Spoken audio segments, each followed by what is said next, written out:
Welcome to this video lecture. We are continuing to talk about process control in Simulink. I'm going to start off by teaching a very simplified modeling methodology called a transfer function model. So I'm going to talk about some of the very basics of transfer functions. I won't explain everything in detail. Just note that there are dedicated entire semester courses on process control. So consider this to be a, a crash course on process control and what it is. In our last video lecture, I gave this example of cruise control in a car. So I'm going to stick with this example to help talk about how you might model a car as a process. In that previous discussion, we talked about our manipulated variable or our decision variable, this fuel flow rate, and how that would produce some kind of a velocity in the car. Certainly, this is a very complicated process with so many different things going on between the relationship between your foot on the pedal and the relationship between the pedal and the actual throttle valve, then the relationship between the fuel flow rate and the engine, and then of course the relationship between the car and the wheels and its environment. So that is all very complicated, and I think you could spend probably months or years developing a very rigorous dynamic process model of a car. So what we're going to do is we're going to spend about 5 minutes developing a model of a car using this transfer function methodology. So a transfer function is an input-output modeling methodology, and basically a transfer function model helps us to predict an output based on the change in some input. So a transfer function, it would produce something like if we made a change in our fuel flow rate. Say we made a step change. So this is time. Let's say this is our fuel flow rate, and let's say this is in gallons per hour. So if we make a step change in our fuel flow rate, well, our car, it has inertia. It's a big, heavy thing. It takes a while for the impact of that change in fuel flow rate to actually change the way the engine is operating, and then it takes a while for that way the engine is operating to impact the power or the torque at the wheels, and then it certainly would take time for once you add that power, it would take time for the car to actually speed up. So the end result of making this sudden change in fuel flow rate might be something like this. So here we have velocity, and here we have time. So what we would really see is that the car's velocity kind of gradually increases as you give it more fuel. And then eventually the car's velocity isn't just going to go to infinity. Eventually the car's velocity is going to level off, and you would reach a new steady state value. So a transfer function model allows us to take an input like fuel flow rate to predict an output like velocity. So the ratio of the change in velocity relative to the change in fuel flow rate, that ratio we would call the process gain. And we're going to give that the variable name of K. So K is our process gain. So that is how many miles per hour would our velocity change depending on the change in our fuel flow rate in gallons per hour. So the other important variable is called the time constant. So the time constant would have a variable name of the Greek letter tau. And so the time constant gives us a sense of how long does it take for our process to go from one steady state to another. So that time constant would be a measure of this response time, but more specifically, and there are mathematical reasons for this that I won't go into, but for the simplest transfer function model, a first order transfer function, the time constant would be the time that it takes us to go from this steady state to 0.63 of the value of the new steady state. And again, I won't go into the exact reasons for that, at least not in this video lecture. So that time constant would be given as tau.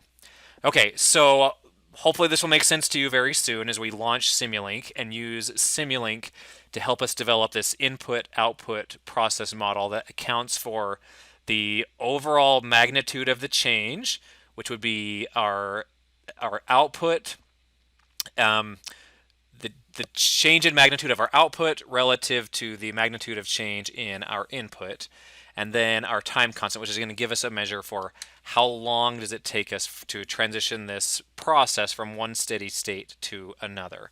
So I've got Simulink launched here, and we're going to just build a simple, very approximate model of a car.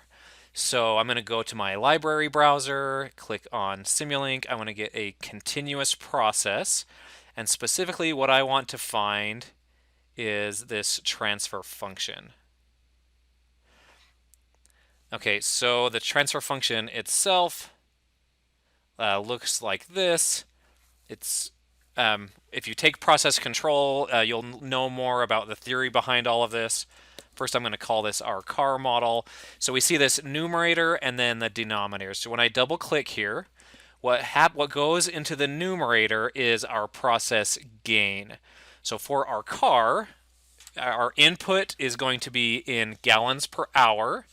So that's the flow rate of our fuel going into the car. And then our output is the velocity or the miles per hour of our car. So if we approximated this process gain to be a value of about 40, that would tell us that for every change in fuel flow rate of 1 gallon per hour, that's going to result in a net change in our velocity of 40 miles per hour. And so our gain would have units of miles per gallon. And then when you did the math, you would come to that same conclusion that for every change in flow rate, you get that proportional change in velocity. Okay, in the denominator, we will not mess with this second term. This gives us this little vector with two denominator coefficients. This first denominator coefficient tells us stands for our tau, or our time constant. So for a vehicle, let's say that it might have a time constant of something like 30 seconds. And remember that the default time unit in Simulink is in seconds. So we're going to say our car has a process gain of 40 miles per gallon, and then it has a time constant of 30 seconds.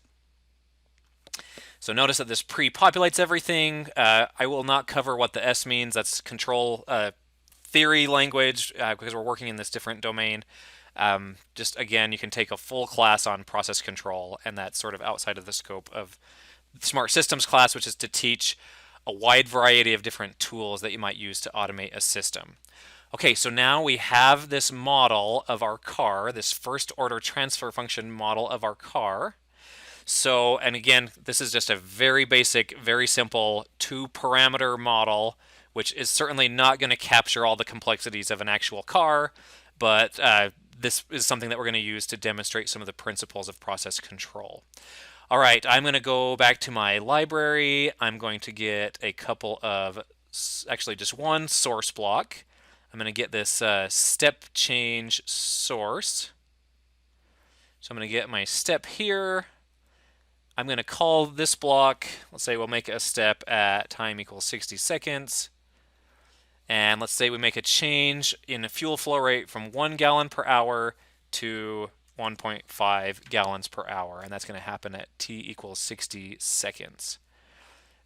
I'm going to go ahead and label this fuel flow rate in gallons per hour.